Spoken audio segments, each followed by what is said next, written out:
Rasa sempit di dunia, banyak ujian, rumah terbakar, duit hilang, usaha bangkrut, datang Covid, jatuh pariwisata, maka masih ada tempat bergantung. Siapa dia? Allah.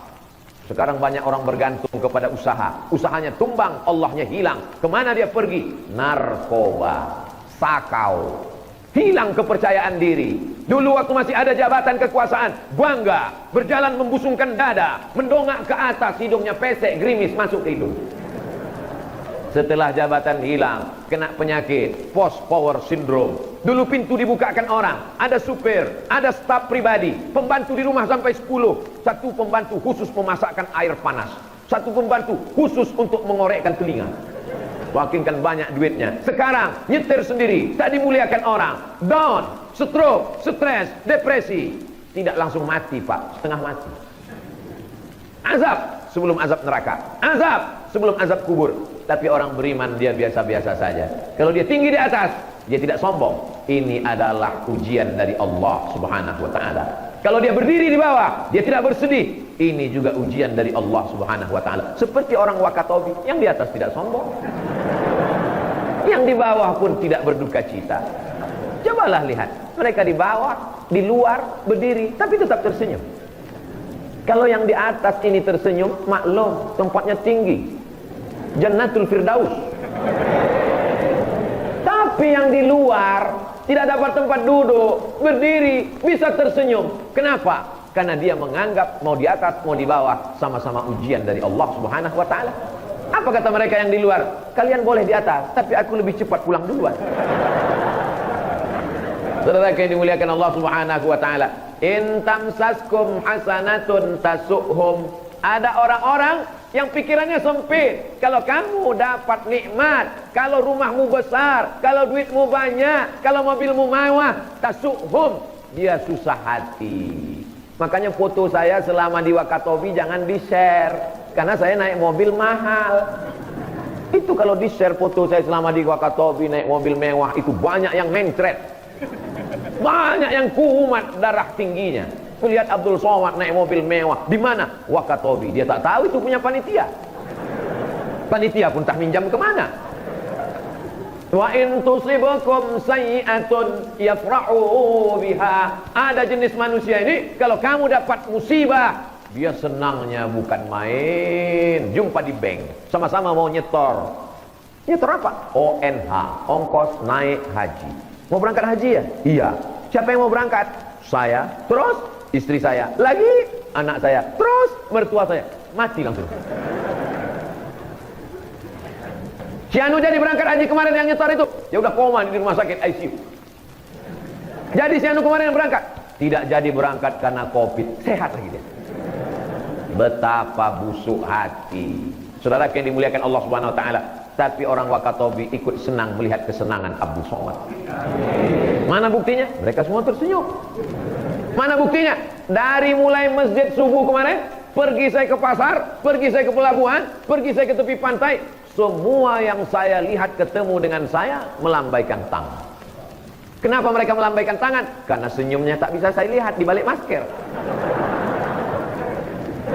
Ustadz Abdul Somad, Ustadz Abdul Somad. Mereka bawa anak-anak mereka, doakan kepala anak saya ini supaya dia jadi penghafal Quran Pak Ustadz. Datang satu lagi bapak-bapak, doakan supaya anak saya ini Pak Ustadz, supaya nanti menjadi alim ulama Pak Ustadz. Anaknya mana? Masih di dalam perut, belum keluar. Betapa masyarakat Wakatobi membesarkan Allah. Ia ingin kalam Allah, firman Allah, ayat Allah bersemayam dalam kepala anak-anaknya, sehingga nanti ketika dia mati, anak-anaknya punya pegangan. Apa yang menjadi pegangan anaknya? Waj'alhu lana imama wa nura wa huda wa rahmah. Tolong jangan ceramah saya dipotong, apalagi suaranya dihilangkan, yang diambil gambarnya saja. Waj'alhu lana imama wa nura wa huda wa rahmah. Isi ceramah Abdul Somad itu di mana? Di Wakatobi. Apa ceramah dia waktu itu? 4. Jadikan Quran sebagai imaman, pemimpin, wa nuran, cahaya, wa hudan, penunjuk jalan, wa rahmah, turun rahmat Allah ke Wakatobi karena banyak penghafal Al-Quran. Rahmat itu tergantung di atas pintu-pintu langit. Dia akan turun ke bawah. Mana yang dia lihat? Mana yang masjid ramai. Malaikat di atas melihat gelap ke bawah. Tapi ada satu rumah yang terang benderang. Turun malaikat rahmat ke dalam. Malam itu terang, besok malam terang, besok malam terang. Sampai akhirnya suatu malam gelap. Malaikat bertanya, kenapa rumah ini tiap malam terang? Kenapa malam ini gelap? Karena yang membaca Quran di rumah itu sudah mati menghadap Allah, sehingga padam cahaya Al-Quran di dalamnya.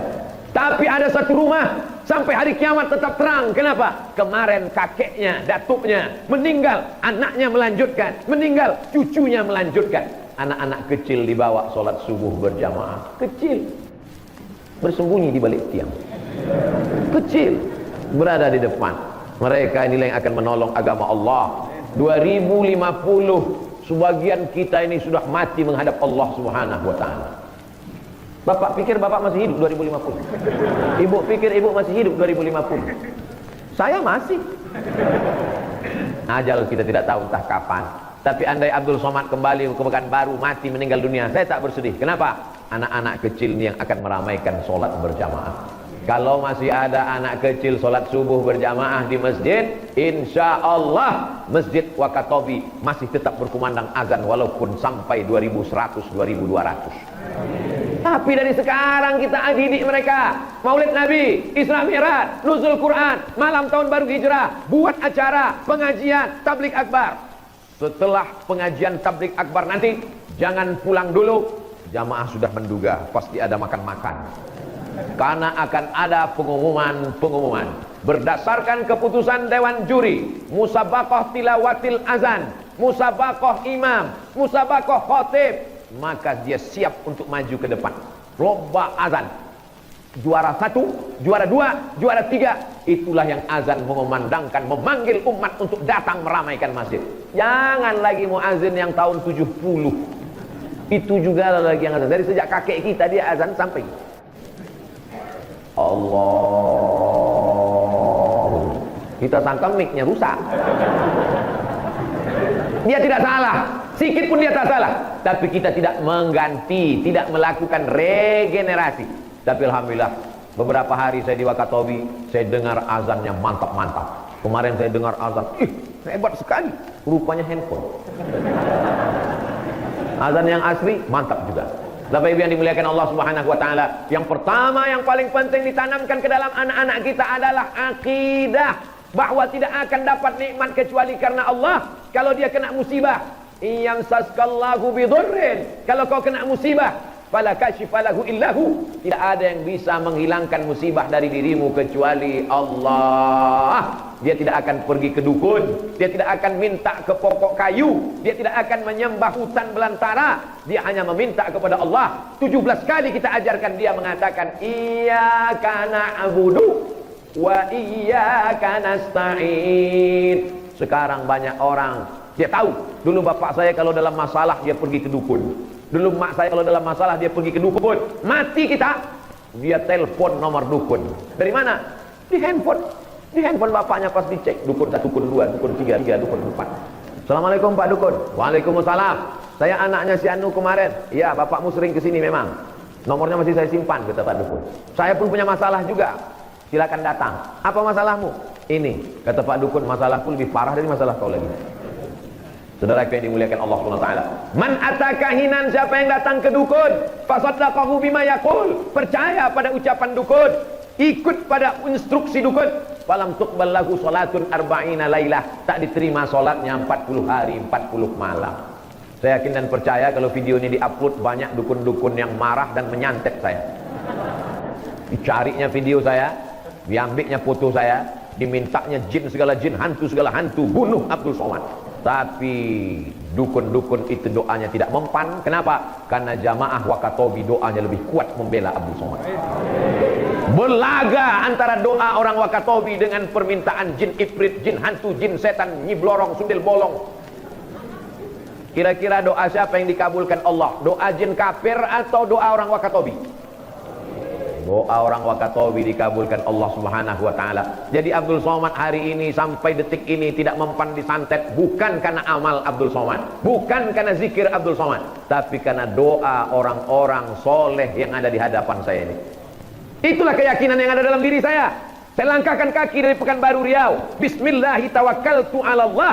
Dengan nama Allah, aku bertawakal kepada Allah. Yang kujumpai di Wakatobi hamba Allah. Yang kuinjak adalah bumi Allah. Lautannya pun milik Allah. Maka saya pun berangkat. La haula wa la quwata illa billah. Sampai di Wakatobi, rupanya saya bukan cuma diajak berceramah ke masjid, bukan cuma jumpa bupati, wakil bupati, kapolres dan anggota DPRD, ketua DPRD.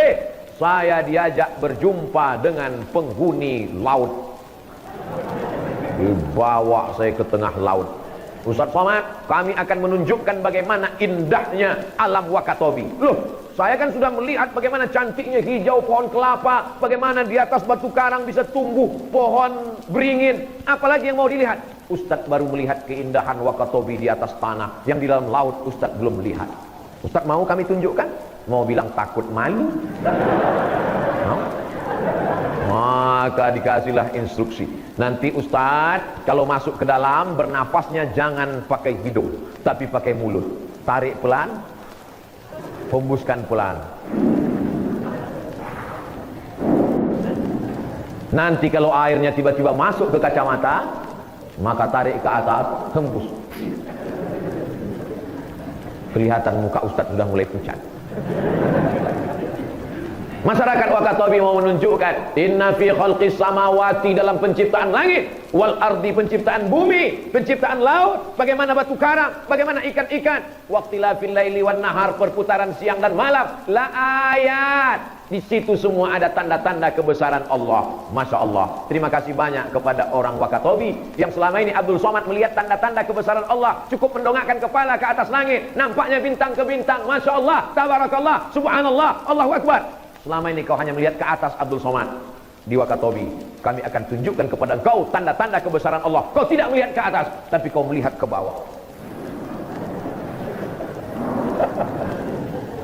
Ustaz, nanti kalau pemandangannya menakjubkan, Ustaz jangan bilang gini. Kalau gini tuh tandanya Ustaz mau naik ke atas. Jadi gimana? Kalau nampak menakjubkan, hebat, katakan begini Ustaz. Oke. Begitu nampak warna-warni batu karang, ikan-ikan, rasanya bagaimana Pak Ustaz di bawah itu? Seperti Aquaman. Pokoknya asal bertanya, gimana Ustaz? Mantap. Saudara yang dimuliakan Allah Subhanahu wa taala, ketika kita berada di dalam air, di dasar lautan, disitulah baru kita sadar bahwa Profesor Dr. Abdul Somad LC MA PhD Datuk Seri Ulama Setiap Negara Kai Jaga Mangku Dilaga tak ada apa-apanya. Mau apa di bawah laut? Mau tablik akbar? Mau apa kau di bawah laut Abdul Somad? Disitulah baru sadar yang paling hebat di bawah laut itu adalah instruktur diving. Kadang kita ini sombong kalau di kantor kita. Kadang kita ini kita merasa luar biasa kalau di kampung kita. Tapi ketika kita masuk ke kampung orang lain, ke pedalaman, turun ke bawah, mana telingamu yang hebat dan gagah perkasa? Selama ini Abdul Somad, kalau kau ceramah, peka telinga kami. Karena kami duduk di dekat sound system, di dekat speaker. Sekarang baru kami tunjukkan Abdul Somad. Ternyata telingamu pun tak tahan waktu di dasar laut itu. Mau pecah gendang telinga. My God. Halaka murun lam ya'rif qadrah. Celaka orang yang tidak tahu siapa jati dirinya. Jadi kalau kita mau siapa diri kita, mau tahu siapa hakikat diri kita, maka kita mesti kenali alam semesta. Naik ke atas, ka'annama yas'adu fis sama. Orang yang naik ke atas, ka'annama yas'adu fis sama, seperti dia naik ke langit, dadanya terasa sempit. Naik pesawat take off ke atas, sempit terasa dada. Abdul Somad berangkat ke Kairo 5 September tahun 1998, naik pesawat Royal Jordan Airlines 10 jam dari Jakarta menuju Amman, dari Amman 2 jam ke Kairo. Hebat. Naik pesawat apa Ustaz kemarin? Royal Jordan Airlines. Kenapa naik pesawat itu? Itulah tiket yang paling murah. Di atas langit sudah, helikopter sudah, pesawat pribadi sudah, masuk ke dalam laut dibawa orang Wakatobi. Apalagi yang belum? Keranda jenazah. Dan semua pasti, kalau ada orang yang mengajakmu naik pesawat, belum tentu jadi. Kenapa? Tak jadi naik pesawat. Kenapa? Pilotnya meninggal. Kalau ada orang yang mengajakmu naik helikopter, belum tentu jadi. Izinnya tidak keluar. Kalau ada orang mengajakmu naik kapal laut, kapal selam, belum tentu jadi. Kenapa? Mesinnya berkarat. Tapi kematian pasti, guys. Maka siapkanlah diri untuk yang pasti-pasti. Kematian itu pasti datang.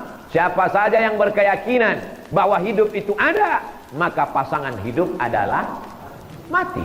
Saya hidup, saya yakin Pak Ustadz. Kalau mati, saya tak yakin. Kau mau yakin, kau mau tak yakin, mati tetap datang.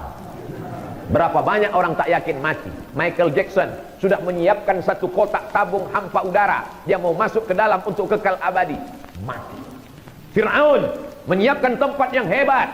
Batu. Dia masuk ke dalam. Ainama takunu, dimanapun kau berada, yudrikumul maut, kematian yang akan datang menjemputmu. Walau kuntum fi burujim musayyadah, walaupun kau berada di tempat yang amat sangat kokoh. Orang Arab kafir musyrik jahiliyah dulu membuat kotak kayu, dia paku kuat-kuat, bersembunyi di dalam. Ketika ditanya, kenapa kau bersembunyi di dalam? Supaya malaikat maut tidak datang. Kematian tetap datang walaupun kau berada di rumah sakit yang megah, hebat, cantik di luar negeri. Security-nya ketat, pintunya tebal, masuk ke dalam pakai password. Malaikat maut tetap masuk, bebas akses, mencabut nyawamu. Kau sedang berada dalam ruangan yang hebat. Ruangan itu bernama I see you, you don't see me. Aku bisa melihatmu dan kau tak bisa melihat aku. Apakah orang yang mati itu merasa bahwa dia akan mati? Tidak. Semua orang mati itu menyangka bahwa orang lain yang mati, dia akan kekal abadi. Semua orang yang mati itu menyangka tetanggaku yang akan mati, istriku yang akan mati, anakku yang akan mati, suamiku yang akan mati, keluargaku yang akan mati. Aku akan tetap kekal abadi. Kalau bapak tidak percaya, tanyalah sama orang yang sudah mati. Semua mereka menyangka bahwa orang lainlah yang akan mati. Begitu COVID datang, menyerang orang yang sehat, menyerang orang yang segar bugar, mereka pun menyangka orang lainlah yang akan mati. Kalau dia berada berdua di rumah sakit, yang satu sakit, yang satu sakit, yang satu ini kita tanya, menurutmu siapa yang akan mati? Dia. Tapi dalam Islam kita diajarkan bahwa kita akan berhadapan dengan kematian. Datang malaikat maut bertamu ke rumah Nabi Ibrahim alaihissalam. Assalamualaikum. Waalaikumsalam. Buka pintu. Siapa? Kata Nabi Ibrahim. Malaikat maut. Coba ibu bapak bayangkan pulang dari sini, tutup pintu, mau sarapan, buat teh manis, tiba-tiba ada yang ngetuk pintu. Assalamualaikum. Waalaikumsalam. Siapa? Malaikat maut. Mada turidu? What do you want? Kamu mau apa malaikat maut? Uridu an aqbidha ruhak. Aku mau mencabut nyawamu. Nabi Ibrahim mentalnya kuat. Dia tidak pingsan. Dia tidak gemetar.